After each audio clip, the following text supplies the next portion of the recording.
Hey everyone, I'm Maggie with Change of Raiment. Thank you so much for tuning in to another episode of Motivational Modesty. Today we have a special guest with us, my husband, Chris.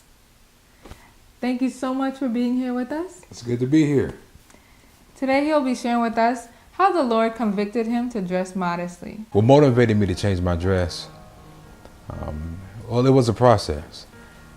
I had found a relationship with Christ, and I was walking day by day with him. And then one day I just, out of the blue, I just felt impressed to ask, "Oh, what do you want me to wear?" I only had a certain amount of clothes. Again, I come from the hip hop era with baggy and sagging. That's all I knew. But I was impressed to ask the Lord, what would he have for me to wear out of my current wardrobe that I had? Well, I was directed to wear a certain shirt and a certain pant combo. Now, which is not, or was not unique for me, because I always wore those pants and I always wore this particular shirt, or often I wore this particular shirt. Well, when I put it on, I was strongly impressed to wear a belt.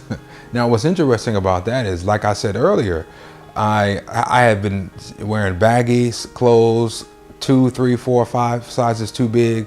And my pants, I would always sag them. As a matter of fact, I sagged so much that I had just completely discarded a belt out of my wardrobe. I hadn't worn a belt in years. The Lord was impressing me to wear a belt. So I put on this belt, and it felt even unnatural for me to wear the belt. I have been sagging for so long. To actually wear a belt and to pull up my pants to my waist, it felt weird. It was very unnatural for me. So I just kind of said to myself, I said, well, I'm just going to go with it. And I did that. And over time, there was a different culture that began to be set.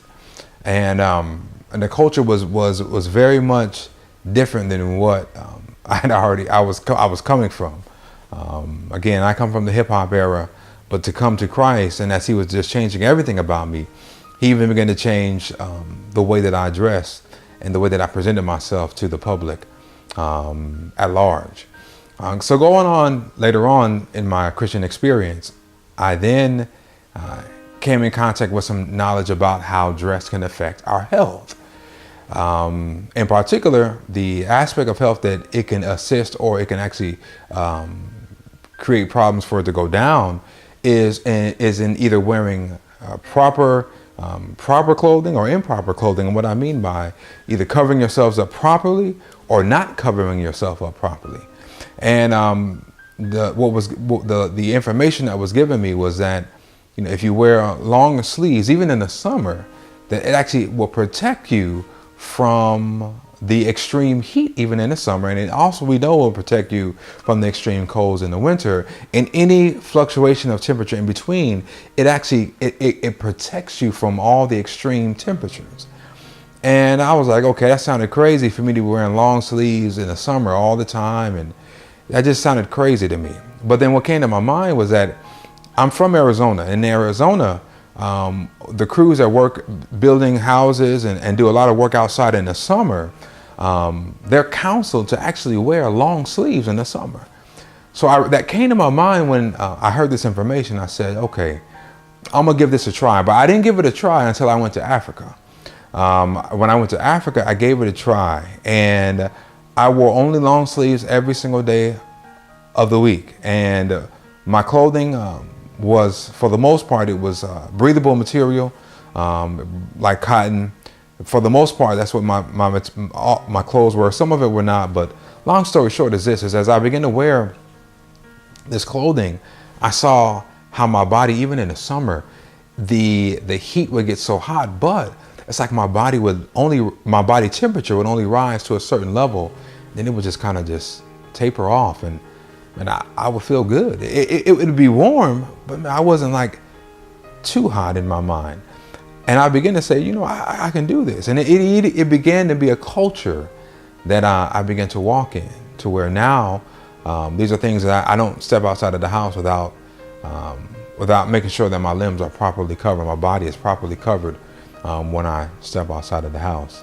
And this is just the way the Lord has led me. He leads everybody in a different way. He led me according to the dictates of my own conscience. I didn't have to read a lot of stuff. I didn't have to go through a lot of Bible studies. I didn't have to go through a lot of different studies on this and on that. The Lord just began to speak to me about changes that I needed to make. And one by one, I just yielded each one of those changes to Him. So I just want to encourage anybody that if you feel like God is tugging at your heart and it seems kind of weird, or you're saying to yourself, I don't know how I'm going to be able to accomplish this. I don't even know how to live outside of the way that I'm living right now.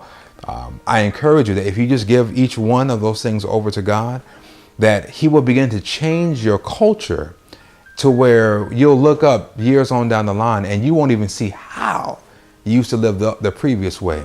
You'll only see what God has done for you now and what He's doing for you in the future. So I want to encourage everybody, let the Lord truly have dominion in your life.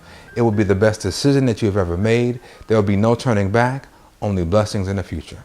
God bless.